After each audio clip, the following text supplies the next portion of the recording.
नमस्कार साथियों, Rajasthan university MSc previous year mathematics के पेपर फर्स्ट को कंटेन करने वाली जो आपकी बुक है ट्रिपल ए, उसकी यूनिट सेकंड हमारी रनिंग में है और यूनिट सेकंड का ये लेक्चर 17 था जिसमें हम एलटी की थ्योरम नंबर 16 करेंगे।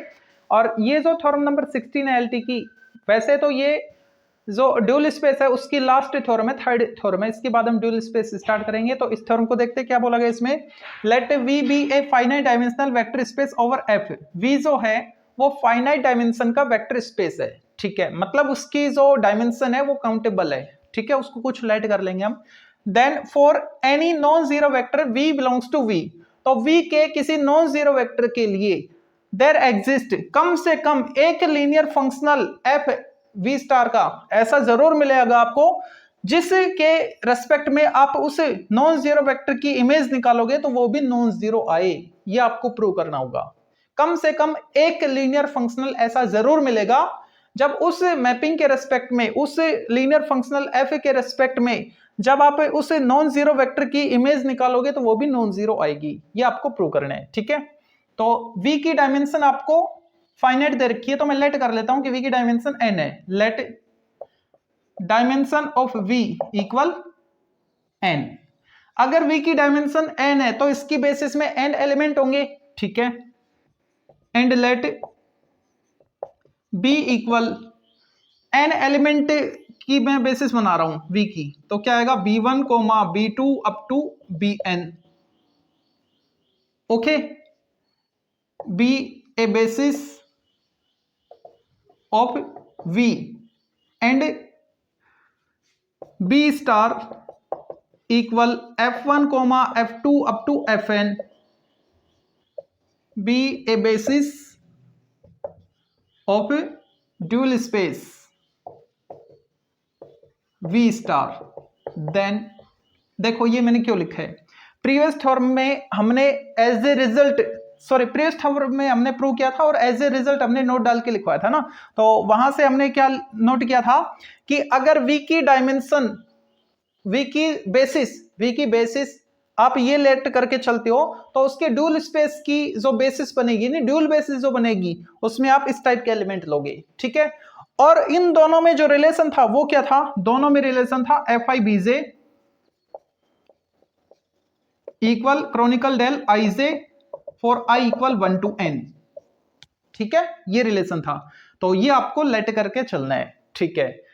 अब ये कह रहा है कि v जो है वो नॉन जीरो वेक्टर है, ठीक है। तो लेट करते हैं कोई एलिमेंट v का जो कि नॉन जीरो है, ठीक है। अच्छा, तो इस v को v की बेसिस के लीनियर कॉम्बिनेशन में लिखा जा सकता है ना। तो लीनियर कॉम्बिनेशन बनाने के लिए हमको स्केलर की रिक्वायरमेंट होगी। देयर एग्जिस्ट स्केलर्स, कितने स्केलर, n एलिमेंट है तो n scalar, alpha 1 comma alpha 2 up to alpha n, ठीक है, बिलोंग्स टू f। ये हमने लिए सच दैट v का एलिमेंट है तो इसको हम लीनियर कॉम्बिनेशन में लिखेंगे, v की बेसिस के लीनियर कॉम्बिनेशन में। तो क्या लिखा जाएगा, alpha 1 b1 plus alpha 2 b2 plus up to alpha n bn। इसको समेशन फॉर्मेट में लिखे तो समेशन अल्फा जे ले लेता हूं मैं और b j, where j equal 1 to n, ठीक है। ओके, अब कोई भी लीनियर फंक्शनल ऐसा जरूर मिलेगा जिसके रिस्पेक्ट में आप इमेज निकालोगे तो नॉन जीरो आए, ये आपको प्रूव करना है ना। तो मैं एफ आई मैपिंग लेता हूं, ये क्या है, मैपिंग है वी स्टार में जो भी आ रही है। तो क्या लेट करता हूं मैं, एफ आई मैपिंग के रेस्पेक्ट में इसकी मैं इमेज निकालू तो क्या आएगा, देखो एफ आई वी की वैल्यू पुट कर दो। वी क्या है, summation j equal 1 to n और अल्फा जे बी जे, ठीक है। ओके, तो अब ये जो एफ आई वी स्टार से बिलोंग कर रहा है, इसका मतलब ये लीनियर फंक्शनल है, तो इसको हम अंदर भेज सकते हैं और अल्फा जे को बाहर, अल्फा जे को आगे रख सकते हैं, मतलब समेशन के बाद summation j equal 1 to n alpha j, और उसको लिखा मैंने एफ आई बीजे, ठीक है। अब इतने की वैल्यू क्या है, क्रॉनिकल डेल आई जे, ठीक है। तो क्या लिखे इसको, summation j equal 1 to n और alpha j Kronecker del i j. Summation किस पे है, जे इंडेक्स पे है ना। तो जैसे इसको ओपन करेंगे, जैसे इसको एक्सपेंड करेंगे, तो जे की वैल्यू जैसे ही 1 आएगी, जे जब आई के इक्वल होगा, तो जे की वैल्यू जैसे ही आई के इक्वल आएगी, तो ये इसकी वैल्यू, क्रॉनिकल डेल की वैल्यू तो 1 हो जाएगी, और यहां पे क्या हो जाएगा, अल्फा आई हो जाएगा। ठीक है, ये वैल्यू आ गई हमारे पास। एफ आई ऑफ वी की वैल्यू क्या आ रही है, अल्फा आई आ रही है। ठीक है, ये मैं लाइट करके चलता हूं कि जो v है ना, v एलिमेंट, उसकी मैपिंग f के किसी भी लीनियर फंक्शनल के रिस्पेक्ट में फॉर ईच, है ना, हर एक लीनियर फंक्शनल के रिस्पेक्ट में अगर इमेज में निकालो तो 0 आ रही है। इसका उल्टा लेके चल रहा हूं तो ये कंट्राडिक्शन आ जाना चाहिए फिर इसका, इस बात का ना। तो मैं उल्टा लेट करके चलता हूं, तो इसको मैं रफ कर रहा हूं पहले।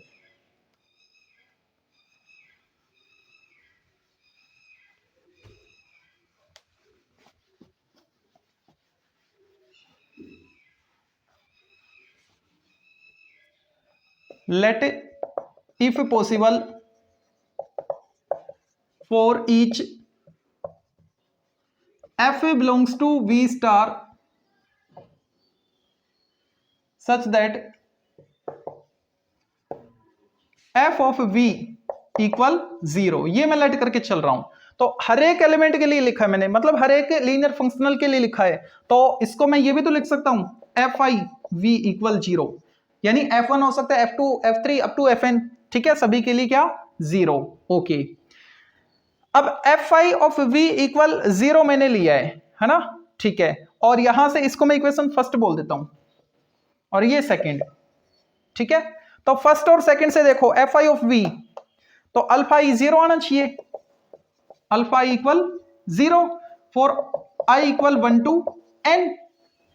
ठीक है, यही मीनिंग हुआ, यानी alpha 1 alpha 2 alpha 3 up to alpha n, सभी की वैल्यू क्या आ रही है, 0 आ रही है। अगर सभी की वैल्यू 0 आ रही है, तो यहां से देखो ये 0 प्लस 0 प्लस 0 प्लस सारे क्या आएंगे, 0 आएंगे। तो v की वैल्यू क्या आ रही है, 0 आ रही है, v equal 0, that is v equal 0।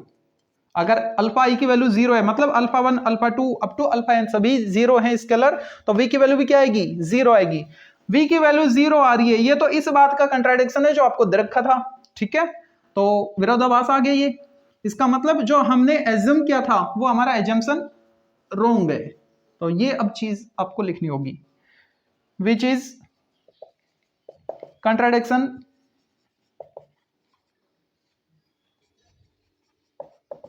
Of fact that